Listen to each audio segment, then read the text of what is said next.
പ്രിയമുള്ള സഹോദരി സഹോദരന്മാരെ, ഇന്നത്തെ ക്ലാസ്സിലൂടെ നാം പഠിക്കുന്നത് അമിതമായി അസൂയയുള്ളവരുടെ 10 അടയാളങ്ങളും അസൂയയുടെ ഷെറിനെ കുറിച്ചും ബുദ്ധിമുട്ടിനെ കുറിച്ചുമാണ്. നിങ്ങൾക്ക് ആർക്കെങ്കിലും ഈ 10ൽ ഒരു സ്വഭാവം ഉണ്ടെങ്കിൽ നിങ്ങളെ ജീവിതം തകർന്നു പോകും. ദുനിയാവിലും ആഖിറത്തിലും നിങ്ങൾക്ക് രക്ഷപ്പെടാൻ കഴിയൂല. ഏതൊക്കെയാണ് ആ 10 സ്വഭാവങ്ങളെന്ന് വിശദമായി നമ്മൾക്ക് പഠിക്കാം. അള്ളാഹു തൗഫീക്ക് നൽകട്ടെ. അസ്സലാമു അലൈക്കും വറഹ്മത്തുള്ളാഹി വബറകാതുഹു. അൽഹംദുലില്ലാഹി റബ്ബിൽ ആലമീൻ വൽ ആഖിബത്തു ലിൽ മുത്തഖീൻ. അസ്സലാത്തു വസ്സലാമു അലൈക യാ റസൂലല്ലാഹ്. അസ്സലാത്തു വസ്സലാമു അലൈക യാ ഹബീബല്ലാഹ്.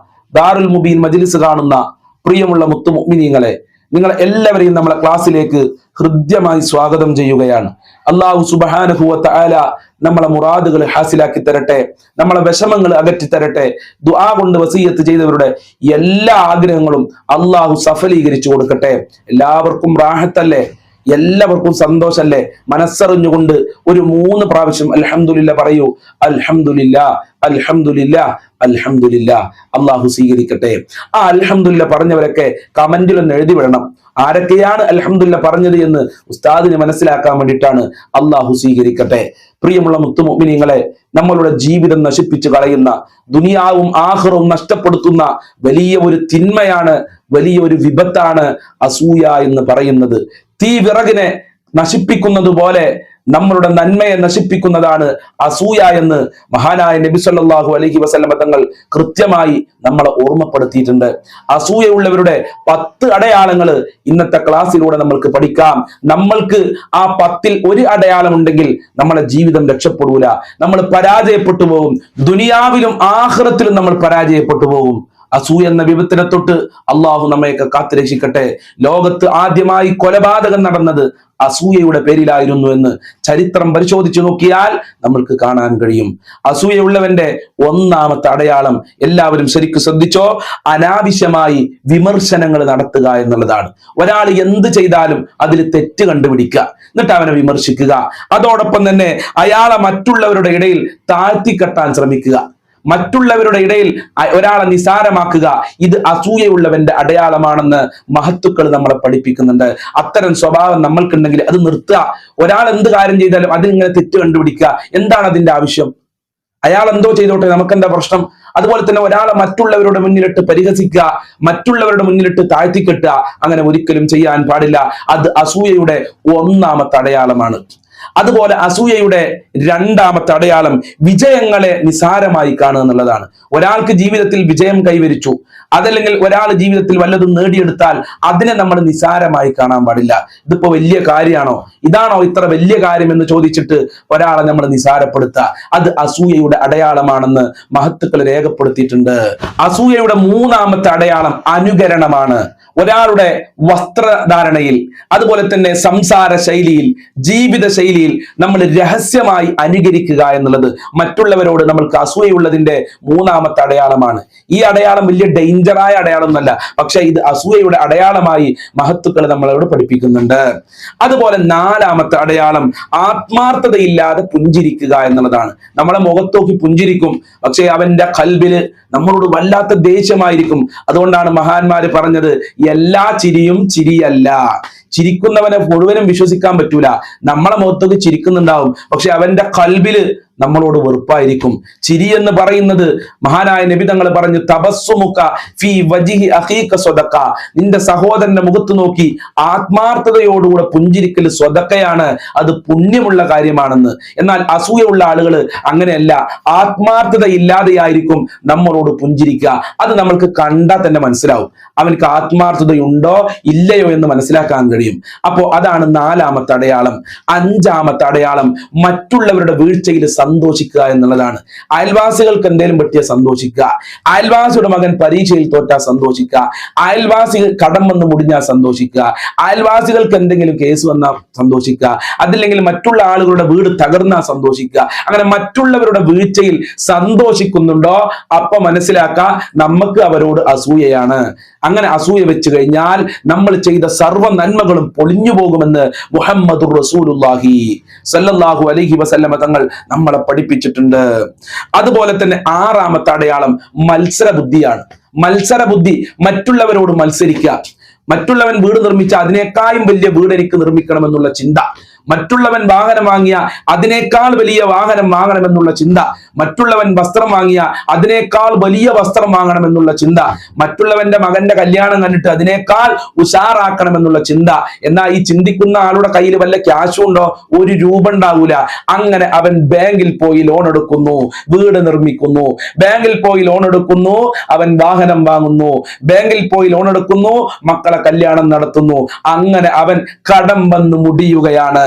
അതാണ് റസൂലുള്ള പറഞ്ഞത്, അസൂയ വെച്ചിട്ട് എന്തെങ്കിലും ചെയ്താൽ നമ്മൾ മുടിഞ്ഞു പോകും, നമ്മൾ തൊലഞ്ഞു പോകും, ദുനിയാവിലും ആഖിറത്തിലും നമ്മൾ പരാജയപ്പെട്ടു പോകും.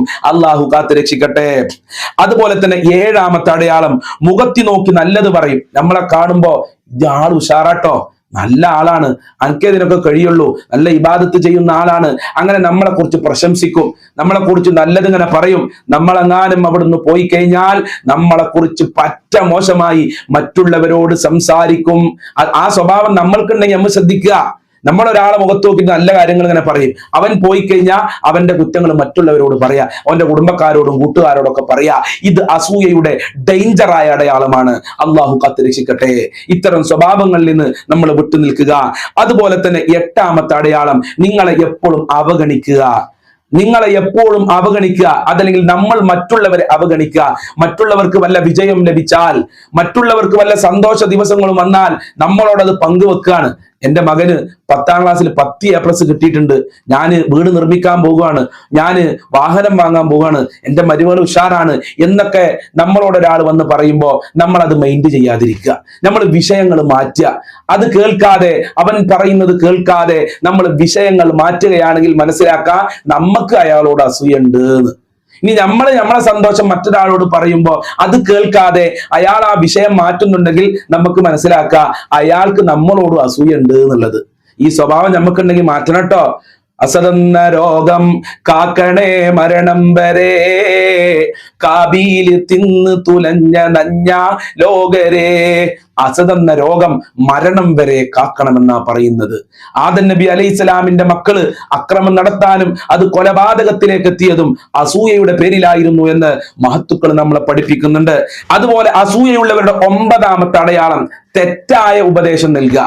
വീട് നല്ല നിലക്ക് നിർമ്മിക്കുമ്പോൾ അയാൾ വന്നിട്ട് പറയാ, ഇങ്ങനെ നിർമ്മിച്ചാൽ പോരാ, ഇങ്ങനെ വളഞ്ഞു നിർമ്മിക്കണം. നമ്മളൊരു വാഹനം വാങ്ങാൻ പോകുമ്പോൾ ഏറ്റവും മോശമായ വാഹനത്തെ കുറിച്ച് നമുക്ക് പറഞ്ഞു തരിക. ഒരു ബൈക്ക് വാങ്ങാൻ പോകുമ്പോൾ ഏറ്റവും മൈലേജ് കുറഞ്ഞ വാഹനത്തിനെ കുറിച്ച് നമുക്ക് പറഞ്ഞു തരിക. അതുപോലെ തന്നെ നമ്മൾ മക്കളെ വിവാഹം ഉഷാറായി നടത്താൻ ആഗ്രഹിക്കുമ്പോൾ അയാള് പറ്റ മോശമായി വഷളാക്കുന്ന രൂപത്തിലുള്ള ഉപദേശങ്ങൾ നടത്തുക. അങ്ങനെ നമ്മൾ മറ്റുള്ളവർക്കും പറഞ്ഞു കൊടുക്കുകയാണെങ്കിൽ നമുക്ക് അവരോട് അസൂയയാണ്, അല്ലെങ്കിൽ അവർക്ക് നമ്മളോട് അസൂയുണ്ട്.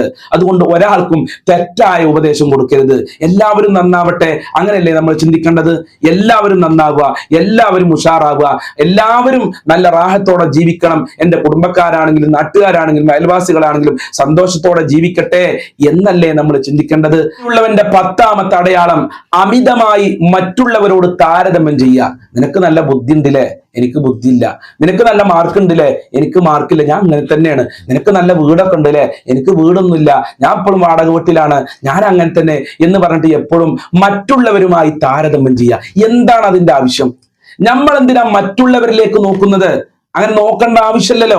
അവനിക്ക് അള്ളാഹു കൊടുക്കുന്ന അനുഗ്രഹം നമ്മൾക്കും അള്ളാഹു നൽകുന്ന അനുഗ്രഹം. എല്ലാവർക്കും ഭക്ഷണം സപ്ലൈ ചെയ്യുന്നത് അള്ളാഹുവാണ്.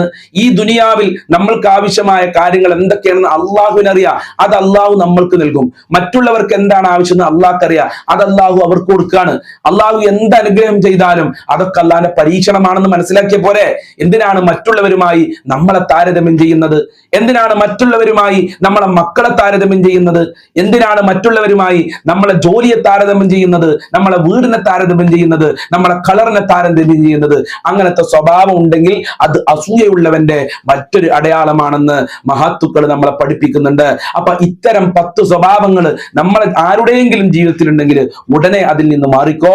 അതല്ലെങ്കിൽ നീ ഇപ്പോൾ ചെയ്യുന്ന, അതല്ലെങ്കിൽ ഇനി ചെയ്യാൻ പോകുന്ന സർവ്വ നന്മകളും നശിച്ചു പോകും. അള്ളാഹു കാക്കട്ടെ.